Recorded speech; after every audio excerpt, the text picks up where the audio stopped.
Pero hindi ba dapat ay sabihin niya sa akin kung nasaan ngayon si Chelsea? Para tuluyan na akong makahingi ng tawad sa kanya. Miss na miss ko ng Chelsea ko. Pakiramdam ko isang araw pa na lumipas na di ko siya nasisilayan. Ay baka bumitaw at sumuko na din ako. Magpahinga ka na, anak. I know na darating din ang araw na makikita mo siya. Saad sa akin ni Mama, habang tinutulungan ako nitong makatayo mula sa pagkakaluhod ko. Pinunasan ng mga luha sa pisngi ko. Saka ako niyakap ng mahigpit. Gaya nung nakaraan ay bagsak ang mga balikat na nilisan ko ang office ng ina ko. Puno ng lungkot at pagdurusa ang puso ko. Cody! Bigla namang nag-init ang ulo ko nang makita ko si Elsa sa harapan ko.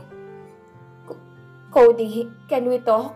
Utal na saad nito sa akin. Give me one reason why I need to talk to you. Seryoso at may talim na tingin ang ipinukol ko sa kanya bago nagpakawala ng buntong hininga. Utal na usal nito sa akin. Go now, Elsa. Baka mapatay pa kita dito dahil sa galit ko sa'yo. May pagbabanta ngunit mababang boses na saad ko sa kanya. Nagsimula ulit akong humakbang para lagpasan siya, pero agad niya akong inawat sa braso ko. Please, I'm sorry. Pag tinanggap ko ba ang sorry mo, maibabalik ba nito sa akin ang babaeng mahal ko? Tell me, Elsa, maibabalik mo ba sa akin si Chelsea? Puno ng galit at hinanakit na tanong ko sa kanya. Kung pwede ko nga lang nasaktan siya ngayon ay kanina ko pa ginawa. Gusto kong ilabas ang galit ko sa kanya. Pero alam ko din na hindi lahat ay kasalanan ni Elsa. I can saw it from her eyes na may dahilan kung bakit niya nagawa ang mga bagay na yon. I can saw and feel the sincereness, the way she say sorry to me. Pero hindi sapat ang sorry niya para mawala ang galit at pagkamuhi ko sa kanya. I can't. That's why I'm sorry, Cody. Your sorry is not enough to bring back my life, Elsa. To bring back my Chelsea. Naluluhang saad ko sa kanya. Saka napapailing na muling humakbang papalayo sa kanya. Where are you, my love? Ito na ba ang ganti mo sa lahat ng mga ginawa ko sa'yo? Dito na ba talaga magtatapos ang lahat sa atin? Ang lahat ng mga pangarap na sabay nating binuo. Am I not deserving to have a second chance to be with you? Wala na ba akong karapatan na muling humingi ng patawad sa'yo, mahal ko? Wala sa sarili na muling sumakay sa kotse ako upang lisanin ang hospital. Habang nasa biyahe at nagmamaneho, ay ganun na lang ang pagkabog ng dibdib ko na mapadapong paningin ko sa isang sasakyan na nakasalubong ko. Animoy nag-slow motion pang buong paligid ko nang masilayan kong mukha ng babaeng matagal ko nang hinihintay. Ang mahal ko ay lula ng isang sasakyan habang suot ang isang matamis na ngiti sa mga labi. Let's go! At nag-aantay na sa atin ang dalawa sa baba. Bungad sa akin ni Alex nang mapagbuksan ko siya ng pinto ng kwarto ko. Teka lang at kukunin ko ang bag ko. Nakangiting saad ko sa kanya. Saka tumalima pabalik sa kama at dinampot ang handbag ko. Tara na! Ingat lang sa paglalakad. Ani nito, saka inalalayan ako sa braso. Ang sarap pala sa pakiramdam na ganitong may nag-aalala at nag-iingat para sa kapakanan mo. Pero mas masarap sana sa pakiramdam kung ang nasa tabi ko at ang nagsasabi at gumagawa nito ay ang taong mahal ko. Chelsea, tigilan mo ng kakaasa sa taong alam mo naman na wala ng pag-asa na bumalik sa piling mo. Ikaw ay patuloy pa rin nasasaktan samantalang siya ay masaya na sa piling ng bago niyang mahal. I want you to smile, Chelsea. Ayokong nakikita ang nakamangot mong muka. Bigla naman akong napatingin sa gawin ni Alex at tumigil ito sa paglalakad at hinarap ako. Kasi lalo kang pumapangit pag nakakunot yung noo mo. Halakhak nito nang bigla niyang guluhin ang buhok ko. Otomatiko namang nanulis ang nguso ko na animoy na inis sa sinabi at ginawa niya sa buhok ko. Ang sama mo. Thank you. Ngising tugon naman ito sa akin. Saka muling nilagay ang braso ko sa braso niya. Let's go. Muli ako nagpatianod sa kanya pababa ng hagdan habang maingat pa rin itong nakaalalay sa akin. Nasa sala na din sina Moira at Herman, nag-aantay sa amin.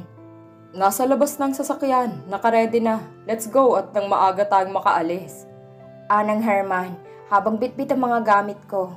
Ayoko pa sana ulit bumalik ng Maynila dahil hindi pa ako handa na baka sakaling mag-cross muli ang landas namin ni Cody. Hindi lang baka, magkikita talaga kami doon. Pero para sa ikabubuti ng anak ko sa tiyan ko, ay kailangan kong sumama kila Alex at Herman. Bigla na lang kasi may dugo na lumabas sa akin kagabi kaya natakot ako na baka mapano ang anak ko. Tumawag naman si Mami Lucinda na pabalikin kami ng Maynila para siya na mismong kusang tumingin sa akin. Ilang saglit lang ang naging biyahe namin papuntang Mactan Airport ng Cebu. At dahil may sariling sasakyan pang hipapawid ang pamilya ni Alex, yun na din ang ginamit namin para mabilis at walang hassle ang pagbiyahe namin pa Maynila. May ilang saglit lang din ay lumapag na sa naiyang sinasakyang eroplano. Ako nang sasama kay Chelsea. Tutal ay may importante ka naman lakad, Herman. Mars, go with me para may umalalay din kay Chelsea, okay? Nang nasa labas na kami ng airport at pasakay na sa kotse ni Alex. Okay, thank you bro. Hahabol ako mamaya. Bye Chelsea. Ingatan mo si Chelsea, Alex, okay? I'm gonna go.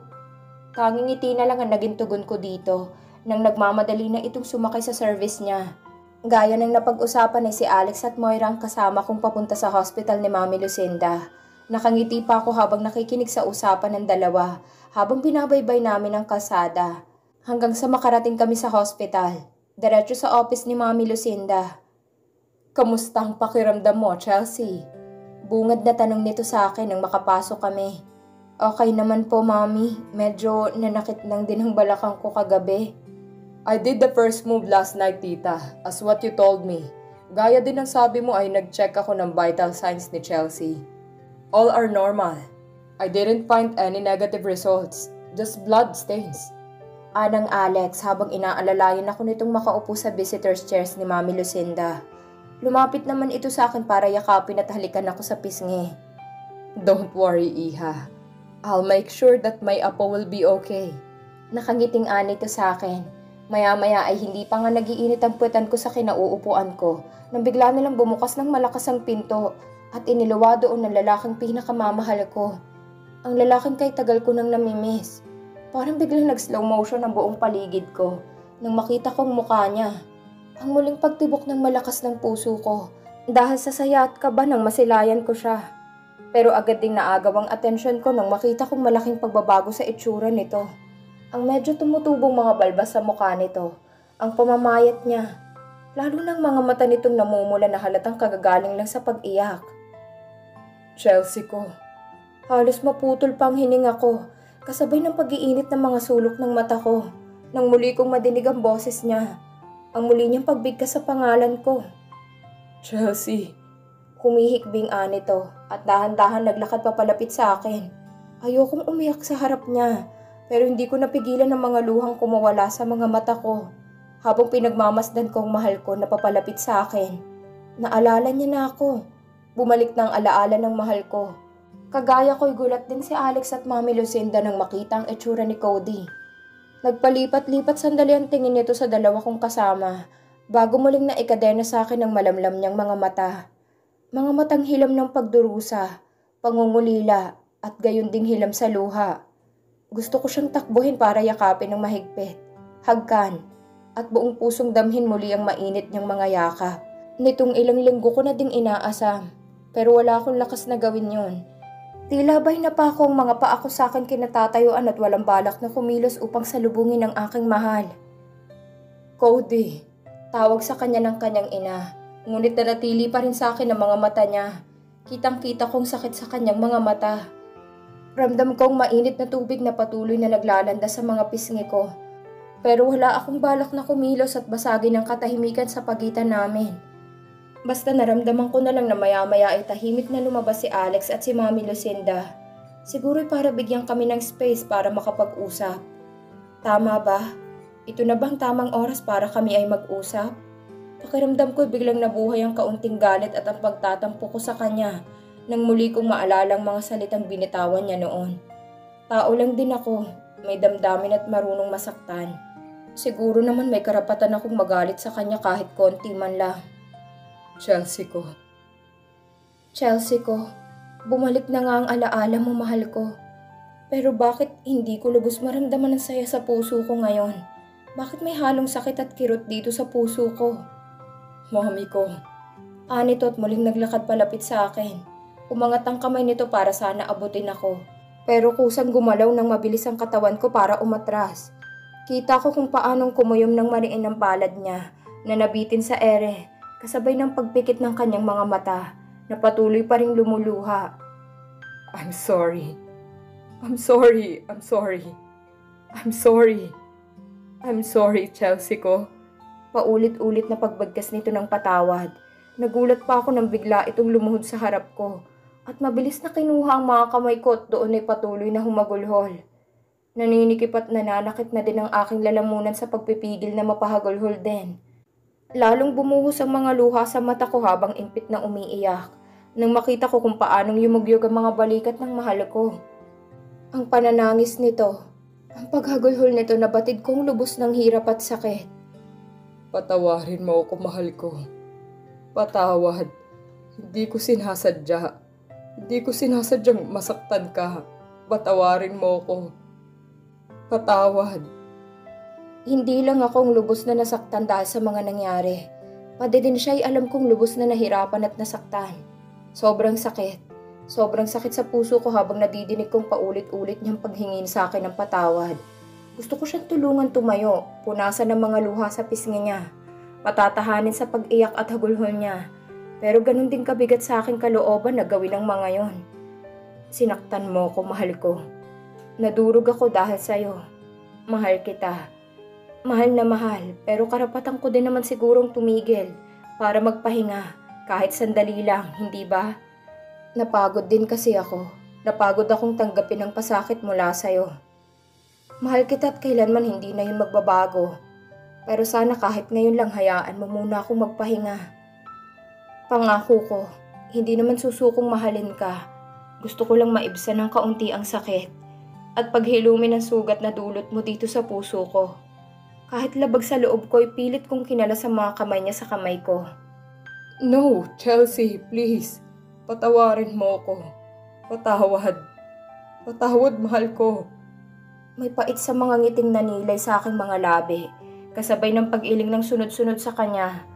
Kita ko kung paanong lubos na nasaktan ng mahal ko dahil sa naging tugon ko rito. Unting panahon lang ang kailangan ko, Cody, para tuluyan ko nang matanggapan lahat ng mga nangyari. Unting panahon lang, mahal ko. I love you, Chelsea ko. Please, please, please. Nagmamakaawa ako sa'yo. Patawarin mo ako. Hindi ko sinasadya. Mahal na mahal kita. Mahal na mahal. Muli pa itong lumapit sa akin habang nakaluhod siya at mabilis na pinulupot ang mga braso sa bewang ko at isinubsob ang mukha sa tiyan ko. Cody, kailangan ko nang magpahinga. Mahinang bulong ko sa kanya habang pilit at muli kong kinakalas ang malabakal niyang braso na nakakadena sa bewang ko. Cody, bitaw na. Nahihirapang usal ko. Mabilis akong humakbang papalayo sa kanya. Habang papalabas sa kwartong yon, ay dinig ko pa rin ang hagulhol niya. Ang bigat at sakit sa puso. Mas masakit pa noong marinig ko na ipinagpalit niya ako kay Elsa noon.